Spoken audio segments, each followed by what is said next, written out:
Hiç korkunuz yok. Ne korkusu? Çok cesur konuşuyorsunuz. Ya bunlar sokak lafı. Bunları yapmayın. Ben burada ne diyorum? Ben burada kimsenin şirketinin gelirlerine sekte vurmuyorum. Ben mafya babası değilim. Yani kimsenin parasına, puluna, ekmeğine, aşına. Ben burada bağlı olduğum Kur'an diye bir kitap var. O kitabın verilerine göre uyarı yapıyorum. Rahatsız olanın canı cehenneme. Halka göre yapıyorsunuz. Bana şükran duyması lazım. Halk öbürü. Ben bunu bilirim. Benim lügatımda korku diye bir kelime yok. Ben Allah'tan korkarım. Zaten Allah'tan korktuğum için bunu yapıyorum. 60 küsür yaşında bir adamım ben.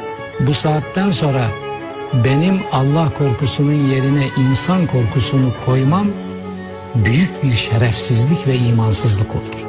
Ben bunu yapacak adam değilim.